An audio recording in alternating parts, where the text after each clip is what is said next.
माझी आई 1-1.5 महिन्यापूर्वी वारली. 90 वर्षाच्या पुढचं वय होतं, आम्हाला माहीत नव्हतं, कारण माझा बर्थ डेट माहिती नाही. त्याच्यामुळे आईचा वाचनाचा काही प्रश्नच येत नाही, कारण आमचा बर्थडे ज्या दिवशी शाळेत गेलो त्या दिवशीची डेट आहे आमची लागलेली आहे. आणि आई सांगायची माझा जन्म हा दसरा आणि दिपावळीच्या मध्ये झालेला आहे.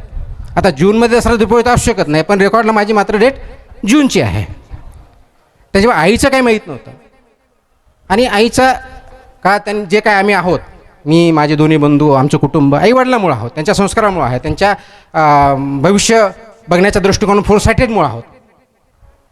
त्यावेळेस आम्ही विचारला केला की हे जे कर्मकांड आहेत 10वा 12वा 13वा करायचा करणं योग्य नाही, हे आम्ही मानलं. आम्ही ते केलं नाही. आम्ही सांगितलं की आम्ही ते करणार नाही.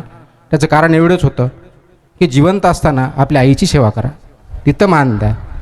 त्याच्यानंतर आपण त्यांच्या अस्थी उचलणार, त्या गंगेत टाकणार किंवा कुठं नदीत टाकणार, त्याच्यामुळे ते पाणी प्रदूषित करणार. त्या प्रदूषित झालेल्या पाण्यामुळे जलचर त्यांचा मृत्यू पावणार. म्हणजे तुमच्या एका ॲक्शनमुळं तुमचा क्लायमेट जो आहे, एन्व्हायरमेंट आहे, ते पोल्यूट होणार, कोणाला तरी डेथ येणार. हे योग्य की मग आम्ही केलं की त्या अस्थी आहेत, आम्ही तिथे एक वडाचं झाड लावलं, त्या वडाच्या झाडामध्ये अस्थी टाकल्या आणि ते वडाचं झाड वाढत राहील, आम्हालाही आठवण येत राहील, सावली पण देईल.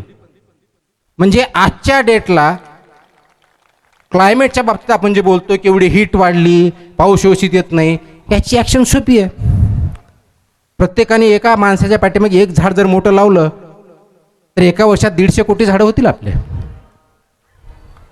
पण काय म्हणणार, नाही आम्ही शासनाने 33 कोटी घ्या, 33,000 कोटी घ्या.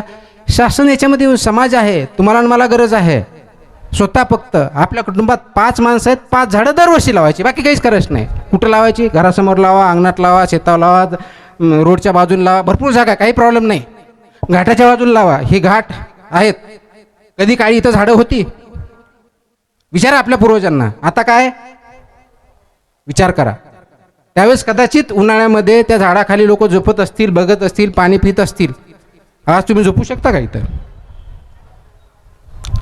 विकास म्हणजे फक्त रोड्स नव्हे, विकास म्हणजे फक्त बिल्डिंग नव्हे, विकास म्हणजे फक्त GDP नव्हे, पैसा नव्हे. विकास म्हणजे नैतिक विकास. तुमचा माणूस म्हणून तुमची उंची किती, विचारसरणी किती, त्या लेवलला त्यांची बौद्धिक क्षमता, ज्या प्रथा चालू आहे, जे चालू आहे त्याला क्वेश्चन करण्याची ताकद असणं म्हणजे बौद्धिक नैतिकता, ती आपल्यामध्ये असली पाहिजे.